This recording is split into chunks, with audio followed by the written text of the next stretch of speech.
Λοιπόν, και να πάμε σε θέατρο στη συνέχεια.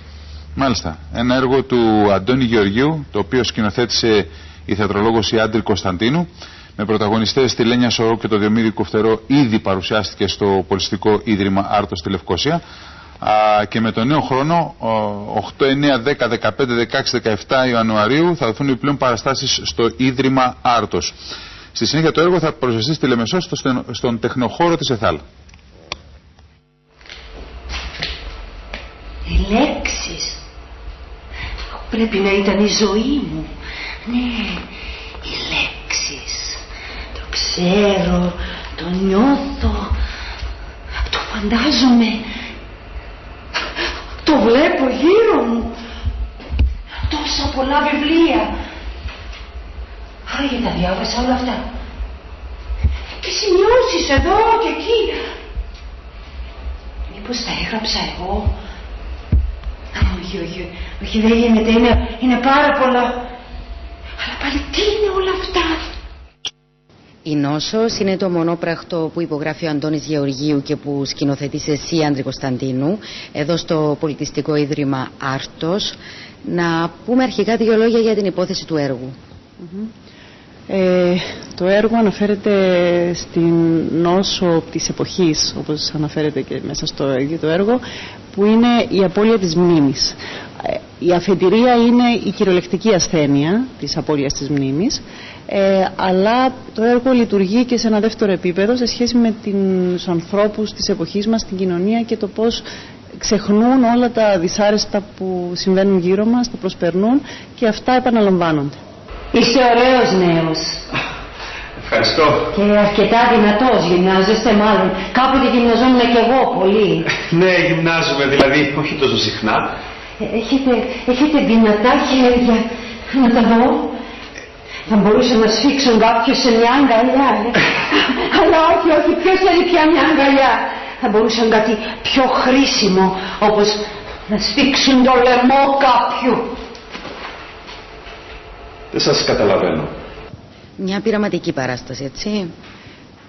Ό,τι και αν σημαίνει αυτό, η πρόθεση μας ήταν να πειραματιστούμε έχοντας ένα έργο που είναι στη δομή του πειραματικό. Δεν είναι μια κλασική ιστορία με αρχή, μέση και τέλος, με συγκρούσεις και κλασικές θεατρικές δράσεις.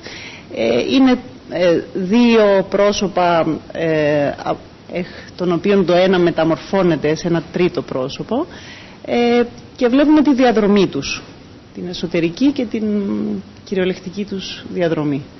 Είναι βράδια και να θέλω δεν μπορώ να πάω από το σαλόνι στην κουζίνα μου και μια τρομερή έκρηξη με σκοτώνει. Ένα αυτοκίνητο βόμβα, μια ξεχασμένη αρχή εδάφους, κάποια οβίδα και μέσα στα χαλάσματα, μέσα στη σκόνη να τους φαντάζουν από τον πόνο που ζητούν βοήθεια. Τι να κάνω, φωνάζω, τι να κάνω? Επειδή δεν ξεχνώ εγώ. Χρησιμοποίησαμε video art από την Νικολέτα Καλαθά, χρησιμοποίησαμε μουσική και ηχητικές παρεμβάσεις του Δημήτρη Ζαβρού. Το σκηνικό το ονομάσαμε σκηνογραφία κάθετος εγκατάσταση, καθώς ο Παναγιώτης ο Μιχαήλ είναι κυρίως εικαστικός καλλιτέχνης και κάνει την πρώτη του δουλειά στο θέατρο. Φωτισμούς είναι η Καρολίνα Σπύρου. Από τη σύνθεση και μόνο της ομάδας υπάρχει μια διάθεση για μια παρέμβαση καινούργια. Βέβαια με το βίντεο art δεν είναι κάτι καινούργιο, υπάρχει εδώ και αρκετά χρόνια και αρχίζει να ευρεώνεται μέσα στην τέχνη του θεάτρου.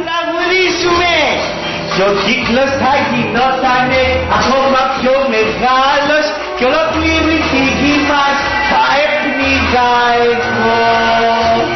Η νόσος της εποχής μας. Η νόσος. Ξεχνώ και δεν το αντέχω. Είναι τρομερό να ξεχνάς. Δεν είναι? Ίσως. Δηλαδή μπορεί. Δεν ξέρω, εγώ λέω να φύγω. Όχι, μη φοβάστε. Δεν είμαι τρελή.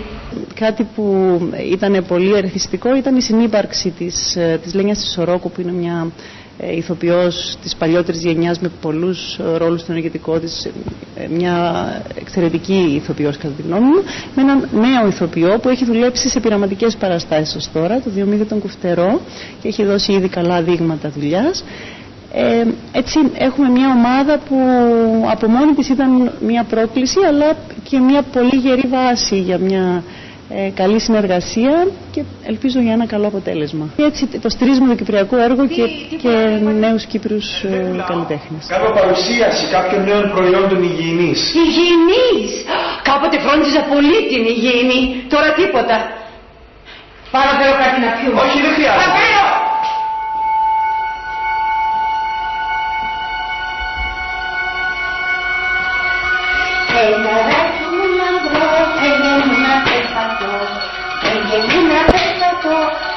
Παραστάσεις του έργου σε ποιες πόλεις θα δοθούν? Στη Λευκοσία αρχικά, στο Πολιτιστικό Ίδρυμα Άρτος, όπως είπατε, και αργότερα μετά τις γιορτές, το τέλος του Γενάρη για την ακρίβεια, στη Λεμεσό, στον τεχνοχώρο της ΕΘΑΛ. Τόσες λέξεις. Κάποτε θα τις θυμόμουν. Τώρα τις μπερδεύω. Ναι. Ξεχνώ τελευταία. Ξεχνώ. Τόσα πολλά βιβλία. Τόσες λέξεις. Τις έχουμε ανάγκη άραγε τόσες λέξεις. Ναι. Χάνω τις λέξεις μου. Και όσο τις χάνω, χάνομαι κι εγώ.